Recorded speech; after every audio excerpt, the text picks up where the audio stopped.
tal, mis pequeños diamantes? ¿Listos para aprender un poco de medicina? Mi nombre es David Barahona Morán y seré el encargado de este pequeño curso en el cual por fin vamos a comprender cómo funciona el sistema nervioso. Y el día de hoy, por fin, vamos a terminar de estudiar sobre el desarrollo embrionario del sistema nervioso. Así que vamos a hablar sobre cómo se forma la porción más craneana del tubo neural, es decir, el encéfalo. El encéfalo primitivo consta de 3 vesículas primarias, que son un cerebro anterior o prosencéfalo, un cerebro medio o mesencéfalo y un cerebro posterior o rombencéfalo. El cerebro anterior o prosencéfalo a su vez se subdivide en el telencéfalo, que dará origen a los hemisferios cerebrales y a los ganglios de la base, el diencéfalo, que dará origen al tálamo, epitálamo, subtálamo e hipotálamo. Detrás tenemos el mesencéfalo, y el romboencéfalo se subdivide en metencéfalo, que dará origen a el puente de Barolio y el cerebelo, y el mielencéfalo, que dará origen al bulbo raquídeo. ¿Ok? Para poder entender un poco de la distribución de los conjuntos neuronales dentro del tallo cerebral, tenemos que recordar un poco de cómo funciona el sistema nervioso y los nervios craneales. Aquí tengo un esquema de nuestra primera clase, por si no la has visto te la dejo por aquí, en donde explicamos básicamente cómo funciona el sistema nervioso. Pues el sistema nervioso recibe un estímulo, este estímulo viaja a un centro coordinador a través de una vía aferente y ejerce una respuesta a través de una vía eferente. En base a ello tenemos que los nervios craneales se van a dividir aquellos que tienen fibras aferentes, es decir, sensitivos, y eferentes, es decir, motores. Las fibras aferentes y eferentes a su vez se subdividen en somáticas y viscerales. Y estas a su vez se subdividen en generales y especiales. Las fibras aferentes somáticas generales corresponderán a los nervios que reciban las sensaciones del dolor, tacto, temperatura de la piel y las mucosas, por ende el nervio trigémino. Las fibras aferentes somáticas especiales recibirán las sensaciones de los sistemas auditivos y de equilibrio, por ende el nervio vestíbulo-coclear. Las aferentes viscerales generales recibirán las sensaciones de las vísceras, por ende el nervio vago. Las aferentes viscerales especiales recibirán las sensaciones del gusto, por ende el nervio facial, el glosofaringio y el neumogástrico. Las eferentes somáticas generales estarán destinadas a la musculatura que mueve el globo ocular y a la lengua, por ende los nervios oculomotor, troclear y abducens, y el hiporloso. Las fibras eferentes viscerales generales corresponderán al componente parasimpático craneal y estarán formadas por los núcleos parasimpáticos de los nervios craneales, oculomotor, facial y glosofaringio y vago. Y las fibras eferentes viscerales especiales inervarán a los derivados de los arcos branquiales, como por ejemplo los músculos de la mímica facial, es decir, el nervio facial, y los músculos de la masticación, por el componente motor del nervio trigémino. ¿Ok? El tubo neural se va a plegar, va a tener un plegamiento dorso-lateral. Recordemos que el tubo neural, básicamente, la porción que va a formar la sustancia gris, forma una gran capa que es la capa del manto, la cual se divide en dos placas, una placa basal y una placa alar. Pues este plegamiento dorso-lateral hará que la placa alar se lateralice de hacia, se encuentre dorso-lateral con respecto a la placa basal. Un conjunto de células de la placa alar va a migrar hacia la placa marginal del tallo cerebral para formar, en el caso del mielencéfalo, en el bulbo raquídeo, el complejo alivar inferior, y como mencionaremos más adelante, en el caso del puente, formará los núcleos del puente. ¿Ok? Se va a formar una gran cavidad de forma romboidea cubierta por una fina capa de epitelio ependimario que formará el cuarto ventrículo. Perfecto. Ahora, ¿por qué nosotros habíamos mencionado previamente que esta distribución de los nervios craneales? Es pues porque los grupos nucleares de los nervios craneales van a distribuirse de tal manera que en la placa ventral, en la placa basal, se van a encontrar los núcleos motores, y en la placa alar los núcleos sensitivos, y van a distribuirse de la siguiente manera. En el caso del mielencéfalo, bueno, en el caso de todo el tallo cerebral, van a estar las fibras eferentes somáticas generales. En la porción más medial, lateral a ellas las eferentes viscerales especiales, lateral a ellas las eferentes viscerales generales, lateral dorsal a ellas las aferentes viscerales generales, aferentes viscerales especiales y más dorsolaterales las aferentes somáticas generales.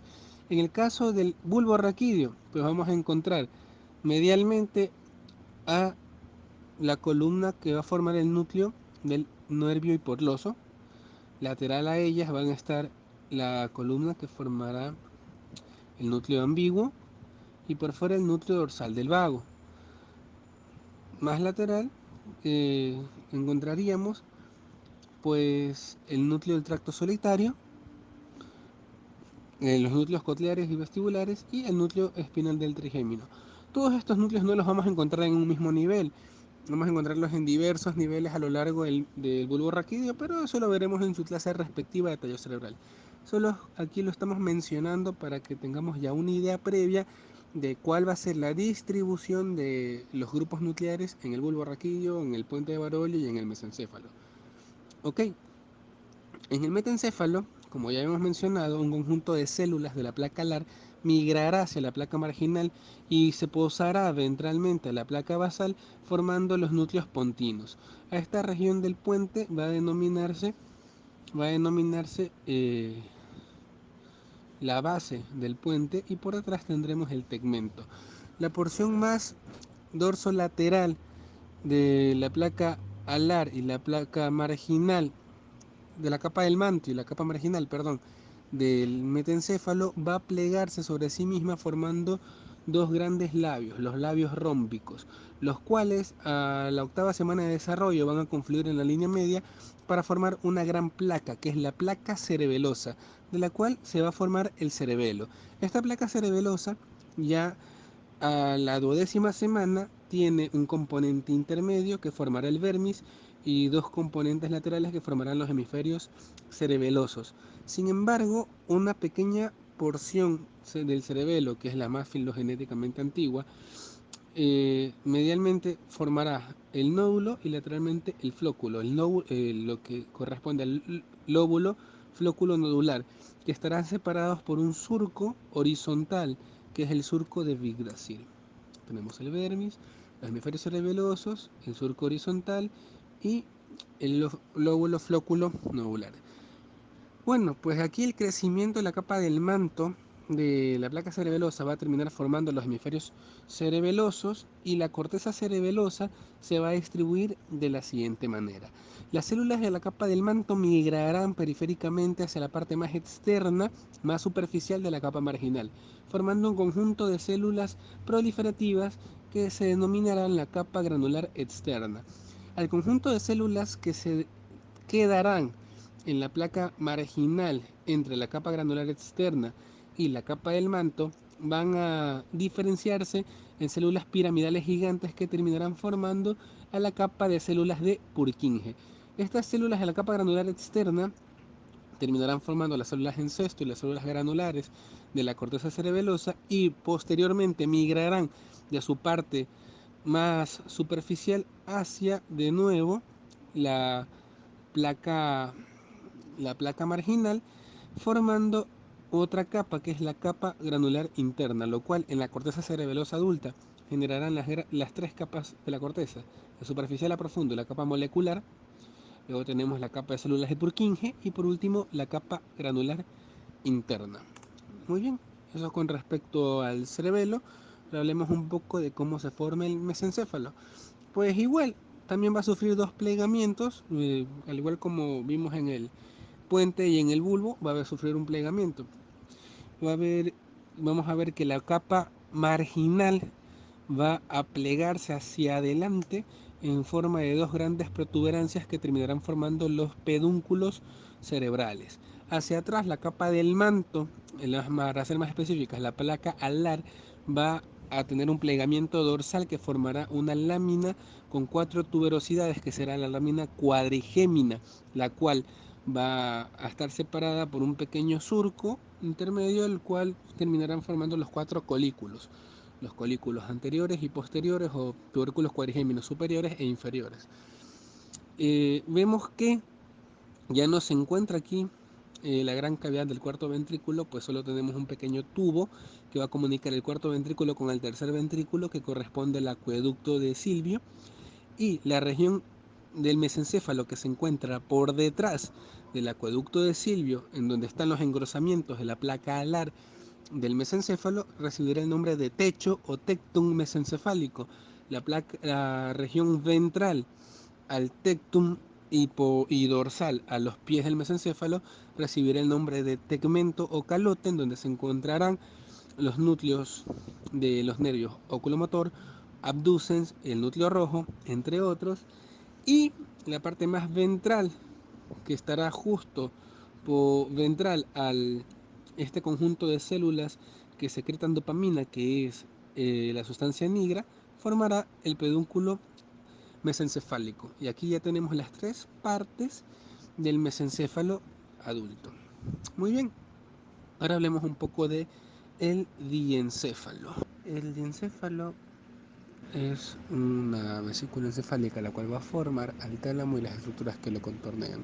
Está conformado por 2 partes que son una placa del techo y una placa del manto. La placa del techo del diencéfalo va a engrosarse y hacia atrás, en su parte más dorsal, va a formar a la epífisis. Por encima de esta formará los cuerpos avenulares y hacia adelante, rostralmente, terminará formando la estría medular talámica. Es decir, toda la placa del techo diencefálica terminará formando el epitálamo. La placa del manto va a crecer, a proliferar y va a penetrar dentro de los ventrículos laterales y terminará formando la gran masa talámica, que es el tálamo, va a distribuirse en diferentes núcleos, y hacia abajo el hipotálamo. Como tienen un ritmo de crecimiento diferente, existirá un surco que los separará, el surco hipotalámico.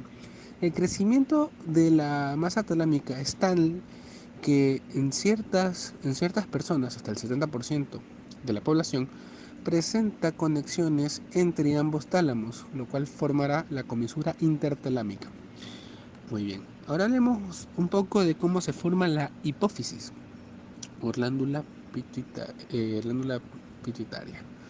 Ok, la hipófisis, pues recordemos que tiene 2 grandes partes, ¿no? Una adenohipófisis y una neurohipófisis. La adenohipófisis proviene de un conjunto de células ectodérmicas que están rostrales al estomoideo, que es esta porción de aquí. Este conjunto de células ectodérmicas se invagina y forma una pequeña bolsa, un pequeño fondo de saco, que es la bolsa de Rathke, y este va a migrar a través de la faringe primitiva para dirigirse y encontrarse en relación con el conjunto de células ectodérmicas que conformarán el infundíbulo dentro del diencéfalo. ¿Ok? Entonces entran en contacto la bolsa de Rathke con el infundíbulo. De aquí esta bolsa empezará a formar, va a diferenciarse sus células en las diferentes células de la adenohipófisis, y el infundíbulo continuará proyectándose hasta formar la neurohipófisis. Entonces se formará la adenohipófisis y la neurohipófisis. La adenohipófisis pues contendrá un conjunto de células diferentes que van a regular la actividad de los diferentes órganos endocrinos, ¿no? Pues tendrá células tirotropas, somatotropas, galactotropas, gonadotropas. Y la neurohipófisis contendrá axones que se proyectan desde el hipotálamo, un conjunto de células gliales también, y, y eso. Ok, muy bien. Y bueno, pues este video veo que me quedó un poquito más largo de lo que yo preví, así que lo dejaremos hasta aquí. Síguenos en nuestras redes sociales que están aquí abajo en nuestra descripción. Por favor, dale a like al video, compártelo con tus amigos, compártelo con cualquier persona del entorno médico que esté interesado en aprender un poco más o repasar las materias que ya ha visto. Así que nos vemos en el siguiente video. Muchas gracias. Bye.